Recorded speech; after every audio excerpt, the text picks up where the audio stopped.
ابھی حضور غوث پاک رضی اللہ تعالیٰ عنہ بنیت الطالبین میں فرماتے ہیں اگر بے نمازی مر جائے تو مسلمان کے قبرستان میں دفنانا نہیں چاہیے. بے نمازی اگر مر جائے تو مسلمان کے قبرستان میں دفنانا نہیں چاہیے.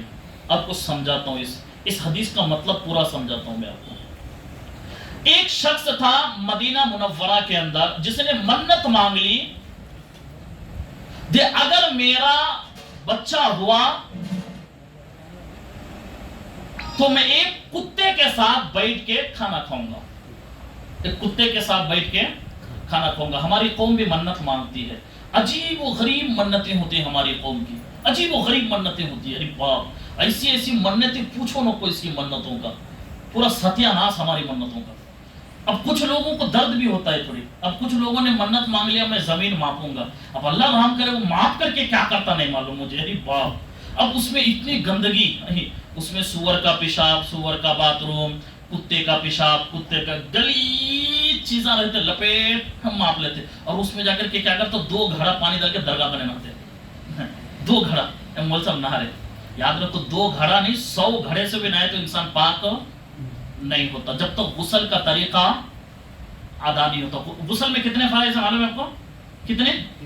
3 ہیں. 3 سب سے پہلا معلوم ہے نہیں؟ سب سے پہلا کلی کرنا. سب سے پہلا کلی کرنا. دوسرا ناک کی نرم ہڈی تک پانی پہنچانا. تیسرا سر کے بالوں سے لے کر پیر کے تلوے تک پوری جسم کو صحیح طریقے سے بھگانا. اس میں ایک بال بھی اگر سوکھا رہ گیا تو انسان کو غسل نہیں ہوتا. اب یہ 3 چیز اگر ادا نہیں ہوا تو 3 گھڑے نہیں 300 گھڑا نہیں تو پوری سمندر میں ڈوب کے آ جائے تب بھی انسان پاک نہیں ہوتا. یہ 3 ادا ہی کرنا پڑے گا. اور وہ بھی 3 گھڑا پانی ڈال کے دریا میں گھس چھوڑا. حضور غوث پاک بولے گا بابا میری زندگی گناہوں سے ہٹ کر کے ناپاک لوگوں کے بیچ میں آ گئی. بابا بڑا ڈینجر قوم ہو جاتی ہے ہماری. ایسی ایسی منتیں. دیکھیں منت مانگنا حضرت فاطمہ کی سنت میں سے ثابت ہے. مانگنا حرام نہیں ہے، سنت ہے منت مانگنا. مگر حضرت فاطمہ تو زہرا رضی اللہ تعالی عنہ وہ منت مانگی تھی نا. حضرت امام حسن اور امام حسین کی طبیعت بہت زیادہ خراب، مطلب شدید بخار ہوتی تھی ان کی طبیعت کو.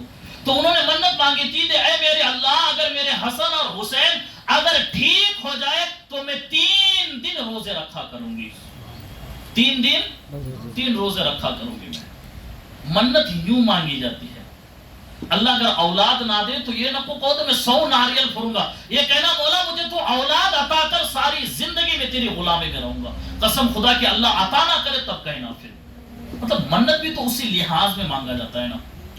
اب اس نے منت مانگ لی اگر میرا بچہ پیدا ہوا تو میں کتے کے ساتھ بیٹھ کے کھانا کھاؤں گا. منت پورا ہو گیا، بچہ پیدا ہو گیا. اب کتے کا ایک عادت ہے، آپ کھانا ڈالنے جاؤ وہ بھاگ جائے گا کیونکہ اس کی فطرت میں تو مارنے آ رہا ہے. وہ چاہے تم کھانا کھلانے جاؤ اس کو تو دسترخوان میں بٹھانے کی تو بات ہی نہیں بنتا، بیٹھنے کی بات ہی نہیں بنتا. اب انہیں دسترخوان پہ بیٹھنے کے لیے جب بلانے گیا، اب انسان نہیں آتا جلدی، کتا کہاں آئے گا دسترخوان پہ، لگ رہا ہے آپ کے دماغ میں.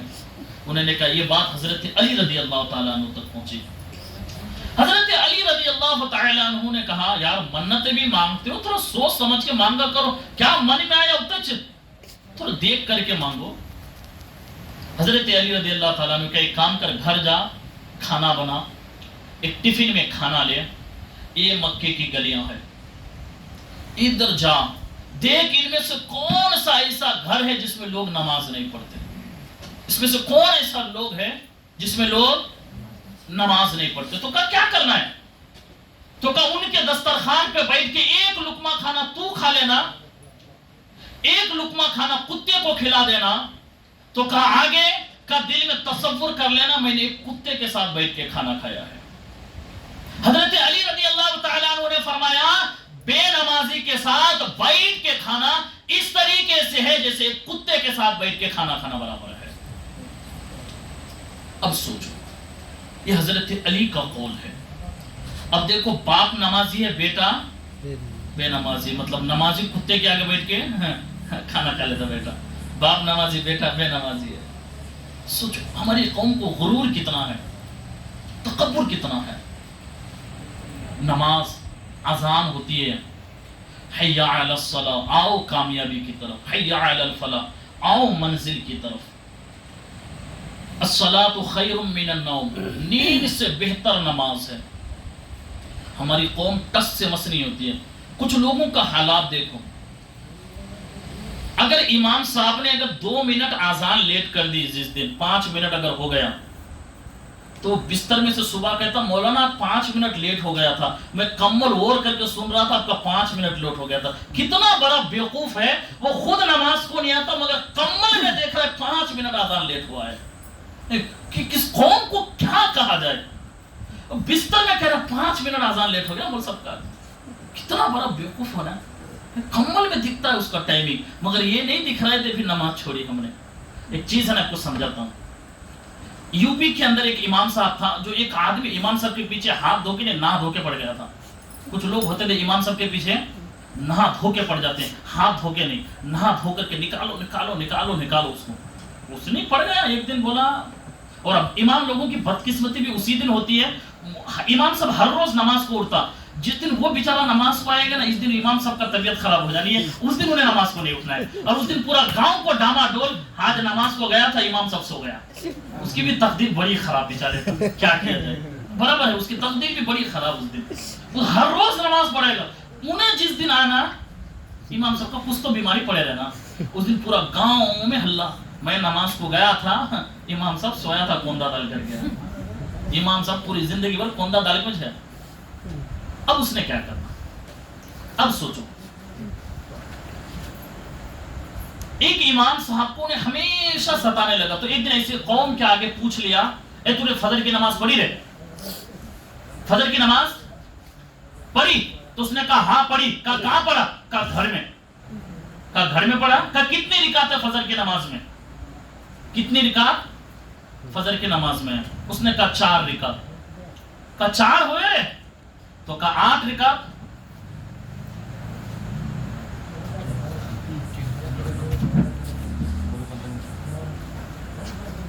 کہا کتنے بجے نا؟ کہا کتنی رکعت ہے؟ کہا 8 رکعت. کہا فجر میں 8 رکعت ہوئے؟ کہا نہیں 12. کہا 12 رکعت. کہا اور؟ کہا 16 رکعت. کہا فجر میں 16 ہوئے؟ کہا 20. کہا 20. کہا 25. کہا 25 ہوتا فجر میں؟ کہا 30. کہتا جا رہا ہے کہ مار کھائے گا. ادھر سے گیا، غصے سے گھر گیا، جا کے بیوی کے سامنے بلا بول. کہا امام صاحب نے میری عزت نکال دی. کہا کیا ہوا؟ کہا پورے لوگوں کے سامنے پوچھ لیا فجر میں کتنی رکعت نماز ہے. اتنا اکڑو مولانا ہے 30 رکعت بولے تو بھی نہیں مان رہا انہیں. اتنا اکڑو مولانا ہے 30 رکعت بولے تو بھی نہیں مان رہا. جورو اٹھ کے بولے تمہیں 30 رکعت کائی کو بولنا جی؟ 4 رکعت بولے تو بس تھا نہیں.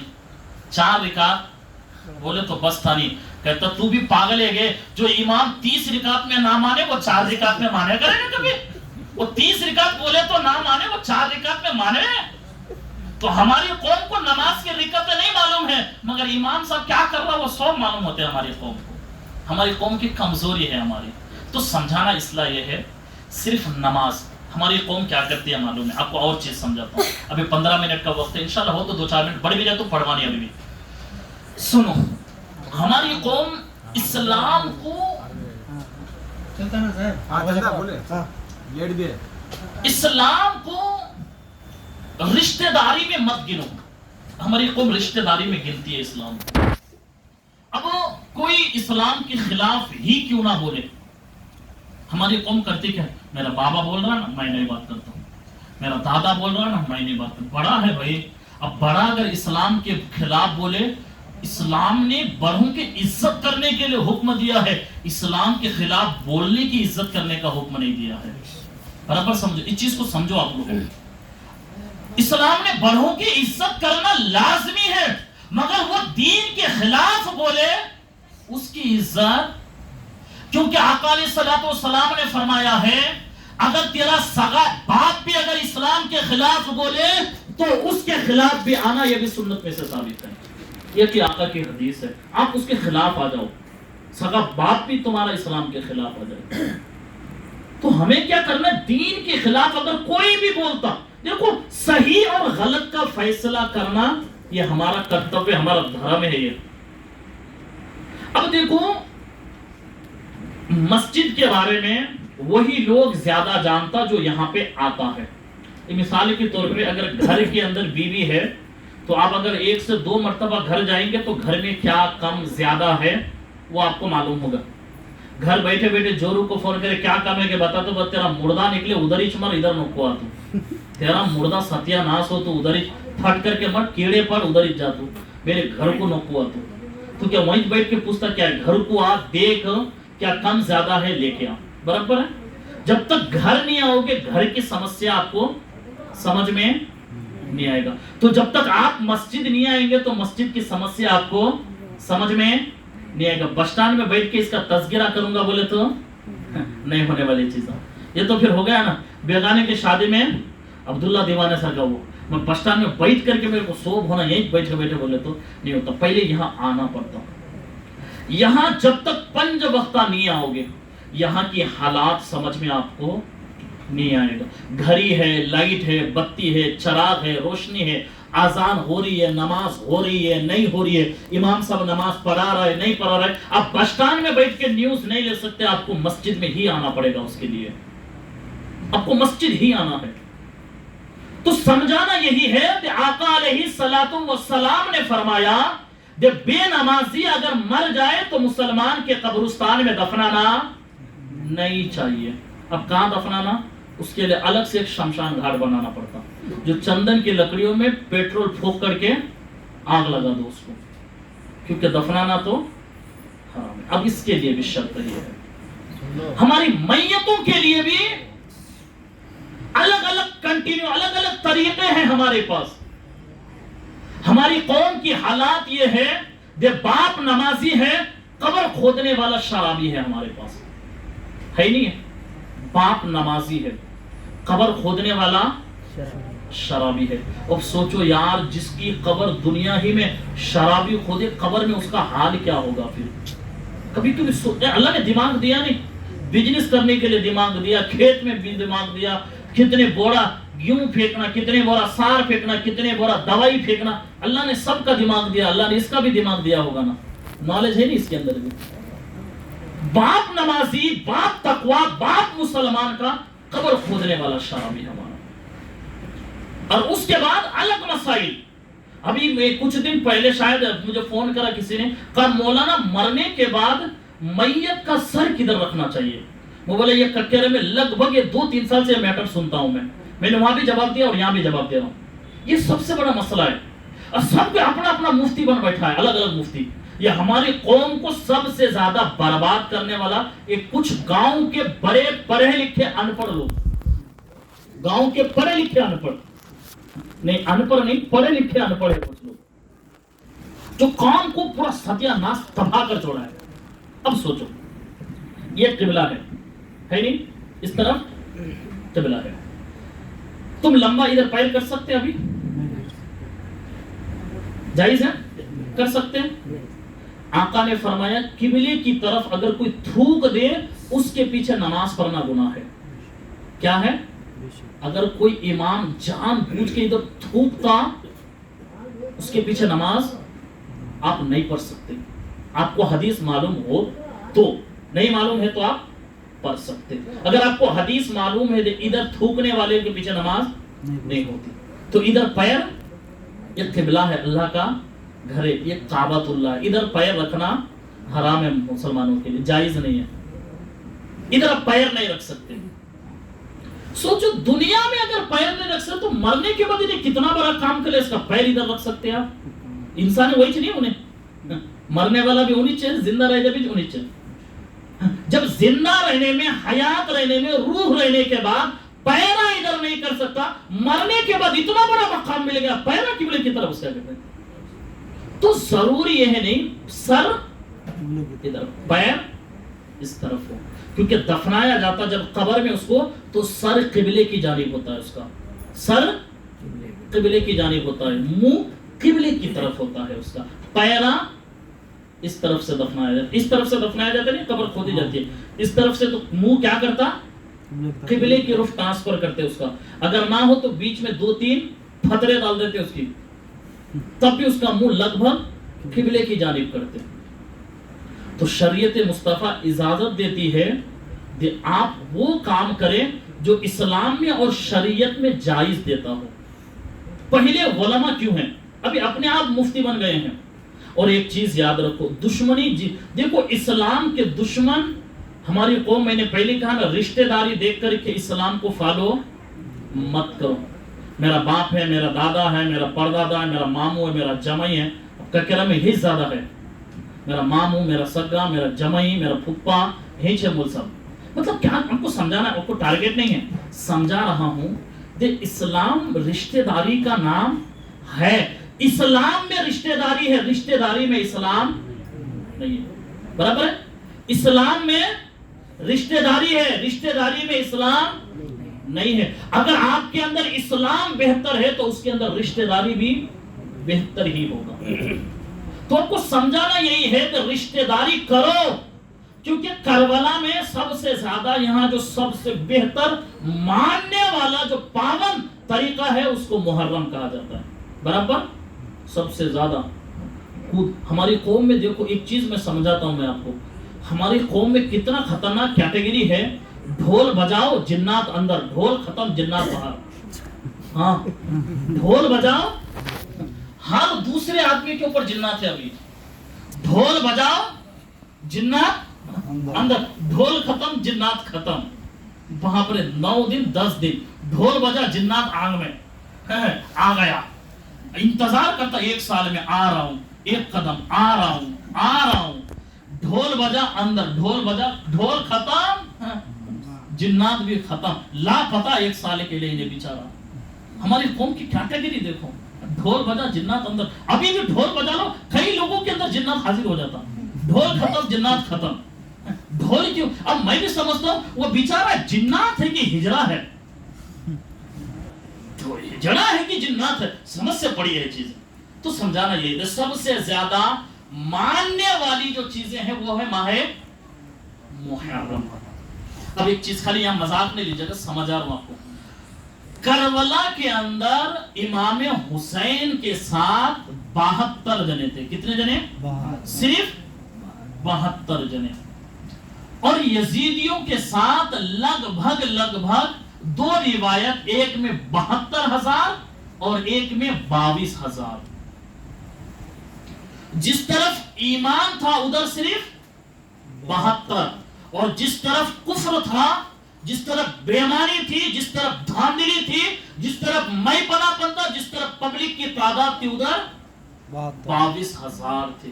اب کربلا سے ایک نصیحت ہے، ایک سیکھ ہمارے لیے ہے، جس طرف دین کے ماننے والے ہوں گے قیامت تک کم ہوں گے، اور جس طرف گناہ کرنے والے ہوں گے وہ سب سے زیادہ تعداد میں ملیں گے آپ کو. تو قوم کو دیکھ کر کے، آپ تعداد کو دیکھ کر کے فیصلے مت کرو. یہ دیکھو کہ ان 2 گٹوں میں کون سا گٹ حق ہے، کون سا گٹ اللہ کی عبادت کر رہا ہے. جو اللہ کی عبادت کر رہا ہے وہ صحیح ہے، جو عبادت نہیں کر رہا ہے وہ منکر بن کے بیٹھا ہے. وہ غلط ہے جو اللہ کی عبادت نہیں کر رہا، وہ صحیح ہے جو اللہ کی عبادت میں مشغول ہے.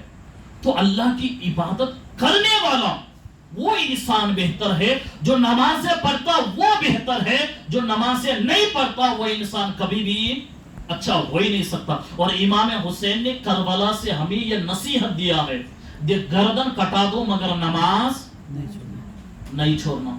گردن کٹا دیا تھا. اگر قسم خدا کی، اگر امام حسین اگر اپنا گردن نہ کٹاتے تو کوئی مائی نے ایسا بچہ ہی نہ جنا جو حضرت علی کے بیٹے کو ٹچ کر سکتا تھا. کوئی ماں نے ایسا بچہ ہی نہیں جنا تھا جو حضرت امام حسین کو کوئی ٹچ کر کے دکھا دے. وہ نماز تھا. یزیدیوں کو دل میں خلبلی پیدا ہو چکا تھا.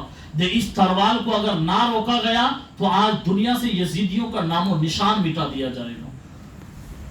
وہ نماز ہی تھی جو جیسے ہی سجدے میں سر رکھا، یزیدیوں نے ماری تلوار، سر الگ دھر الگ کر دیا تھا.